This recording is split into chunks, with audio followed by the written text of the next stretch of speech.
We are here for Spartan Up podcast at Muddy's in the middle of the woods, Pittsfield, Vermont. We've got Seth on my left, we've got Dr. Johnny, and we've got David Luca standing in for Colonel Nye.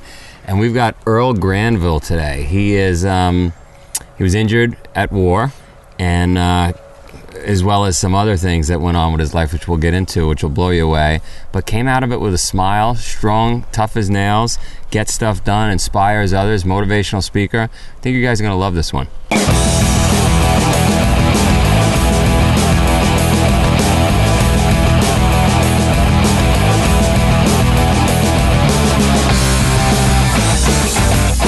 We are here for Spartan Up podcast in Vermont, in beautiful Vermont, with Earl Granville, who, famous, elite, resilient Earl Granville. We try. Thanks for having me, Joe. Hey, thanks for coming. Absolutely. So you just got done with 60-hour Agoge. Yes. You're an animal. You don't even look like you broke a sweat. Oh, I broke a sweat. Was it tough? It was tough. You know, for me, it was this terrain. It's and the miles on top of that terrain. I mean, it's just a Spartan beast. Those hills. It's not the obstacles I feel like is most challenging. It's for the obvious reasons with missing a leg, just going up and down those hills. All of a sudden, you're going to complain about missing a leg? It's not like it's only a leg. Like I say, it's challenging. We'll say that. But you guys clocked, I don't know, had to be 60 miles, 70 miles. I mean, you did just the loops I made you guys do over at Area 51 were 25. Okay. Oh, so geez. that was 25 miles. Wow. So I don't know. I mean, what do you normally do? Like what's a long outside of here? Yeah, what's a long run for you or long run, just athletic wise, or athletic wise? Every morning, I go to CrossFit, or if I'm on the road, I just modify something on my own, and then during the night, I just lift. And that CrossFit for me is my cardio. Yeah, just love it. So you wouldn't normally go out and knock out 50 miles? No, not at all. Got it. Not on my own. But yet you crushed this. Yeah, it took a little while, and mostly mental. I'd say so. It's just one foot in front of the other, literally. You just gotta keep going. And I have my own reasons why I do this too, and it's a lot of spiritual. And I'm not saying spiritual for people who aren't here anymore. Yeah. Which kind of really helps me push it. Got it. So you're carrying their badges, and you're like, I'm doing this for them, kind of thing. Got it. And so tell us about the incident. How'd you lose your leg? I lost my leg from a roadside bomb in Afghanistan. I was a lone survivor in my vehicle, and I was also moved last minute, which literally just saved my life, and there's no other way to put it. So why'd you move? I was moved, I was staff sergeant, and we would escort civil affairs officers around. Every civil affairs officer sits in the back seat. One particular civil affairs officer, every vehicle he was in, he liked to be in charge of. We got the roster that day. I saw he was going to be in my vehicle. I knew it was going to happen, like it always does with everybody. I moved to the gunner of the vehicle, and he moved as vehicle commander. We had the roadside bomb, a little town called Zorma in Afghanistan. I was blown out of the vehicle. I was unconscious probably about 30 seconds. I woke up, I'm staring at the sky. My feet were backwards, just full of blood. And to the left of me, the vehicle was completely destroyed. And I just started to get my bearings, and I just kept trying to stand up, and it wasn't happening, obviously. And I thought, boy, I hope we're not getting ambushed right now. No weapon, no nothing. It was scary, but... So no one survived? I was a lone survivor. Yeah. We had an Afghan governor in our vehicle as well. He survived. Him and I were on the medevac chopper together. Got it. I believe he passed away eventually, but we did leave the site together. He was a very old man. But, he looked pretty beat up. Yeah. Amazing story. So how long did the recovery take? Was it months? Was it a year? Recovery was a little while. It was this leg was just my full leg that I still have. It's just surgery after surgery after surgery to salvage it, and it's always going to be in pain. But I fought to keep it. I was like, I'd like to at least have one leg. I'd like to run again. They gave me an option to fuse the ankle. You don't really set the bar too high. You're like, one leg's all right. I just give me one. Most people want two. You're like, I can deal with one. Well, I left Afghanistan with an optimistic mindset. Look, I'm alive. I'm here. And when I hit Germany is when they took my leg, actually. In Germany? Yes. So and launched to Germany, the hospital there, and they said, hey, we're going to get rid of that one. I said, cool. And they said, we'll wait to see how the other one pans out. I fought to keep it at Walter Reed Army Medical Center in Washington, D.C., and I felt like I made the right decision. Oh, without a doubt. I mean, seeing you do what you did this week, and clearly you did make the right decision. And you look great. You're fit as hell. I see videos of you working out. You got great spirits. So whatever you're doing, teach us, because the people out there listening, myself, we do have dips in motivation levels, and we do have a tough time getting going. Right. Give us a tip. What do you got? Beyond losing my leg, I lost 2 years after I lost my leg. I lost my twin brother to suicide. Wow. We served together, and that's when my low point actually hit. He came out of you guys came out of the military? Correct. We were both in. He was still in, actually. Got it. We went to boot camp together. In the middle of boot camp is when 9/11 happened. Right. So, and my selfish reasons of joining the military to begin with was college, get a free education for college. Got it. Then 9/11 happened. We went to Bosnia together. We went to Iraq together. And I volunteered for Afghanistan, where him and his wife were having their second child, so he stayed back. Right. And my brother wouldn't walk into my hospital room when my family got permission to finally come to Walter Reed and see me. Right. And I didn't realize it at the time how serious that was for him, just being afraid to walk into my room. Right. And from what I learned after he passed, the guilt he was taking on. So what happened? This is where my downward spiral went, and in my mindset, I keep thinking to myself, I got a second chance at life, and he took his only one away. So you were on an upswing in Walter Reed. Correct. And then your brother, then you got hit with a second punch, and that's when you started to fall apart. Yes, right. That was because you hadn't seen him; he wouldn't come in the room. Yes. Well, he eventually did come in the room. He had to come in. I was like, get your ass in here, man. All right, got it. But me living down there, him in Pennsylvania, was we didn't see each other that much. Right. I know he was dealing with a little bit of other stuff, just from what we experienced over there, and a lot of other personal stuff. I didn't find out until afterwards, and then the extent of it. Yes, yeah. And then he ended up passing away. Right. Making his fate, unfortunately. So my downward spiral hit. One moment, I was just completely obliterated at a bar, and somebody walked up to me and said, "Are you Earl Granville?" And like a wise ass, I said, "Why?" Because I have one leg. Like, I was just bitter. Right. And he said, "No, I worked with your brother, and he looked up to you immensely. Like, after I lost my limb, I learned how to snowboard again with a prosthetic leg. I learned how to play sled hockey, and I thought, man, if he was this proud of me, like, would he be proud of me now?" Right. And I think that was my push that I needed, trying to get to a healthy mindset again. Sure. So when I say I do it when I do these events, it started for my brother. I feel like, hey, I'm gonna ruck this far today in honor of my brother Joe. I'm gonna run this far today in honor of my brother Joe. It is just mentally, I build myself up to try to be like not an athlete, but at least the physical shape I was when I was serving in the military. Well, it's a privilege, right, to still be alive. Absolutely. And so I guess if you're alive, we should be motivated. We should be giving back. We should be helping people. We should be getting shit done. Joe, you're absolutely right. I couldn't agree with you more. I think the most important thing we have to learn as human beings, one, we're going to deal with stress. We're going to deal with anxiety. I don't care what your job was in the military. As humans, we're going to face it.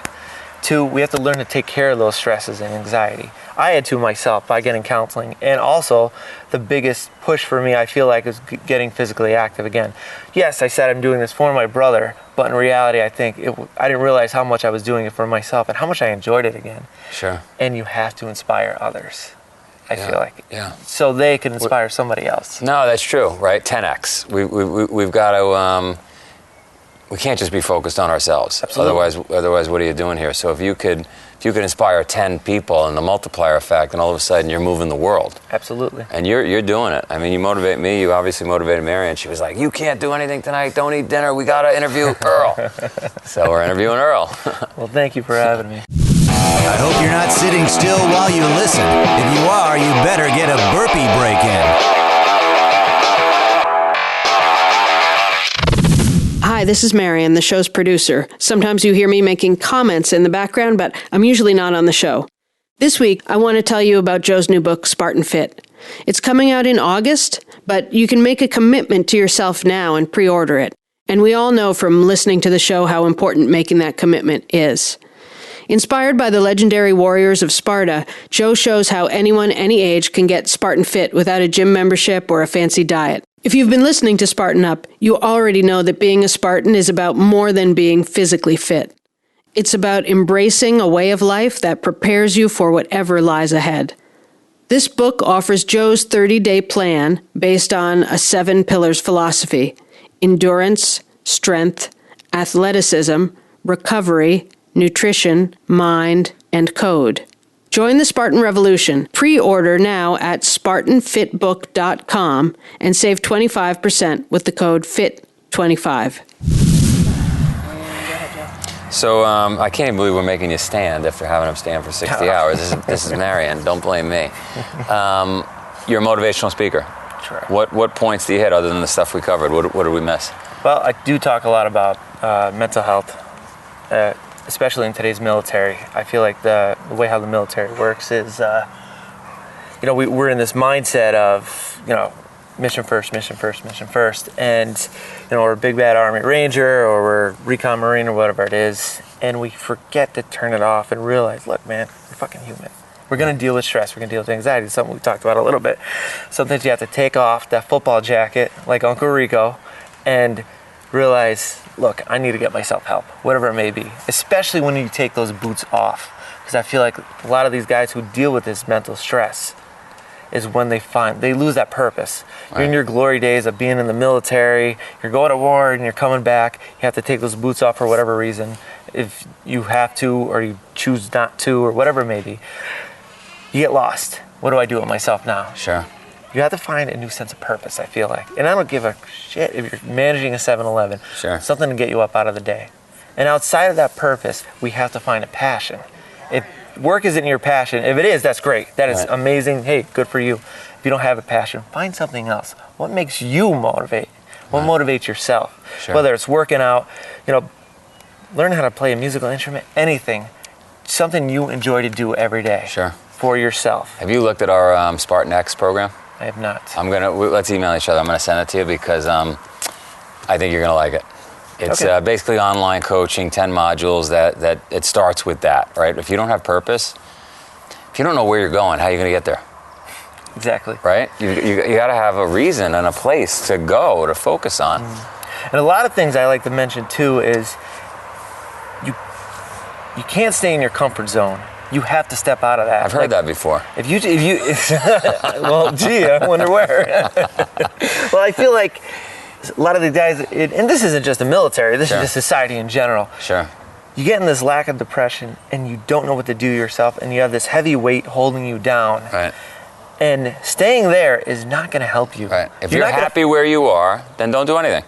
Yeah, or you could always make a leap and find something else. There's nothing wrong with that. But if you're not happy where you are, you have to change. You got to do something. Absolutely. Right. You have to. You're not going to find it just sitting there. Right. And you have to make that leap. Get out of that comfort zone. Right. Whatever it may be. Whether it's joining a CrossFit gym. Oh, CrossFit looks so hard. You're not going to know until you try. Sure. Or whatever it may be. Everyone has something out there for themselves. I love it. Let's talk about one bit of advice. Give them one tip. It could be a simple thing. People can't wake up in the morning. I tried to wake up somebody this morning here at the farm, and he says, I don't like waking up early. Some people say they're stuck in their job. Some people say their marriage isn't working. One tip? Step out of it, man. You have to. I know we just talked about it a lot. Stepping out of that comfort zone. What can fix this? You have an issue here. You have a problem. Now what can we do about it? Right. You break your leg. What do? You go get it fixed. Right. Your car's out of gas. What do? You go fill the tank. Right. Something around you that's stopping you from enjoying life is holding you down from enjoying it. What do? You have to try to fix it. You talked about marriage. We could, be marriage counseling.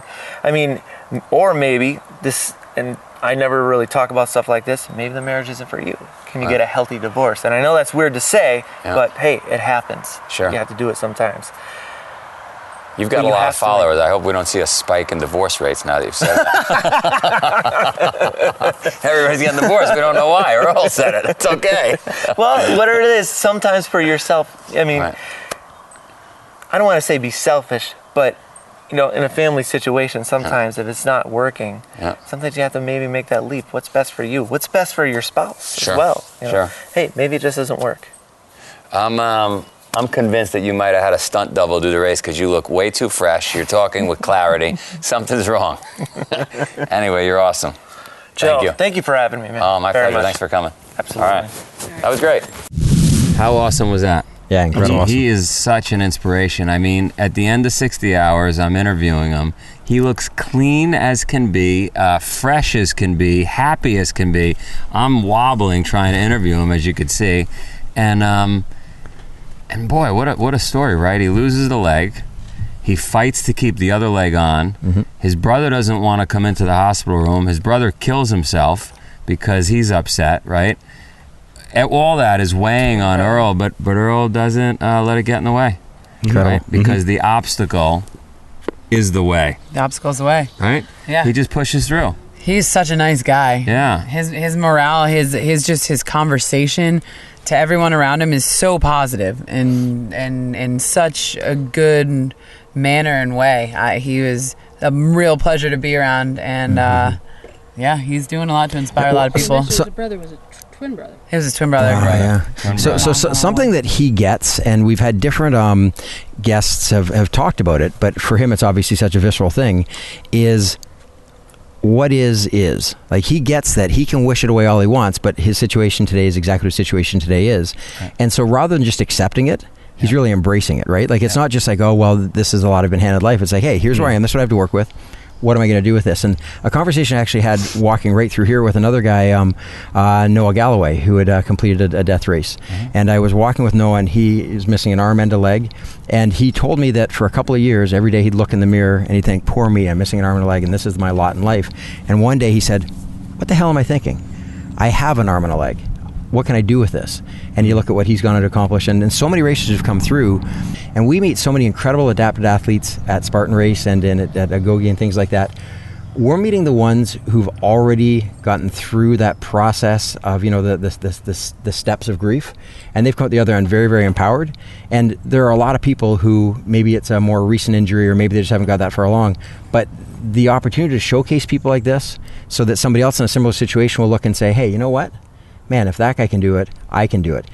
The same with somebody who hasn't had a situation like that. Maybe they're just dealing with a bankruptcy and they say, holy jumping, if this guy can go out and make the most of life like this. So I just think it's a really cool opportunity we have to showcase these incredible people. And the best part about it, the story isn't losing the leg. The story isn't that. The story is just being an awesome human being. Yeah. That happened to be the hand that they were dealt. But it's them being an awesome human being that makes it work. Yeah. Mm-hmm. Yeah, people like Earl Granville remind me of a saying that I don't think a lot of people know it. It was semi-popularized by the philosopher Friedrich Nietzsche. And the saying is in Latin, Amore Fati, and it means love of fate, literally.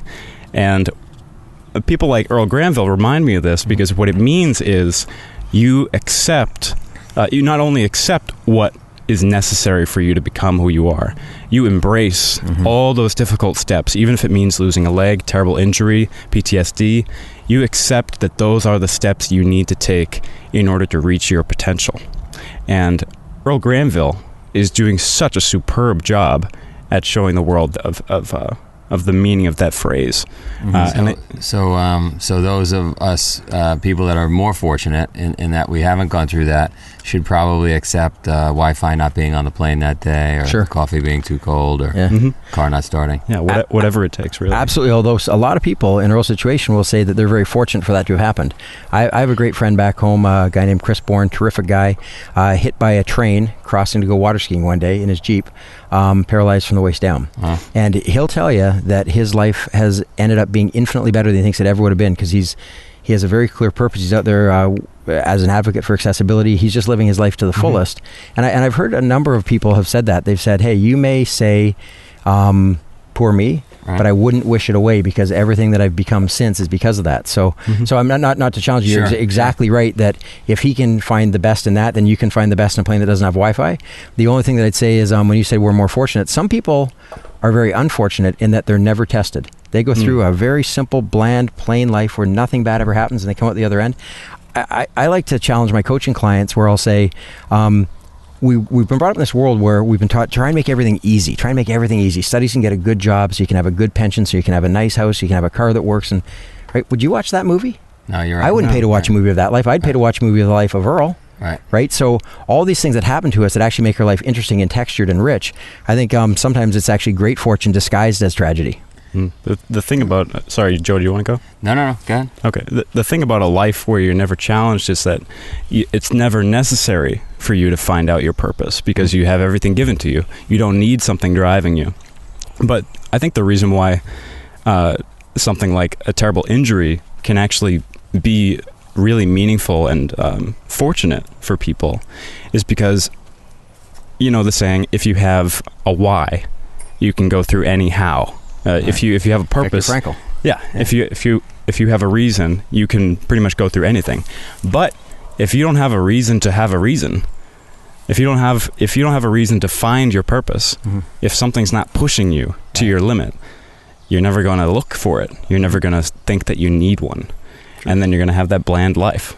So if you go through a terrible injury, the best thing you can do is to make sense of it, make meaning out of it, make it something that is making you stronger, and let that terrible thing help you to find your purpose. With that said, let's get all of you to log on to the website, right? Yeah. And join the conversation and watch some of the old podcasts and get inspired and start helping change the world. Spartan Up podcast. We can't do it all alone. .com. Absolutely. All right. Thank you for listening to another epic story of success. To find show notes, video, and audio from this episode, please visit us at SpartanUpPodcast.com/097. The Spartan Up Podcast is brought to you by Spartan. To find a race near you, visit Spartan.com.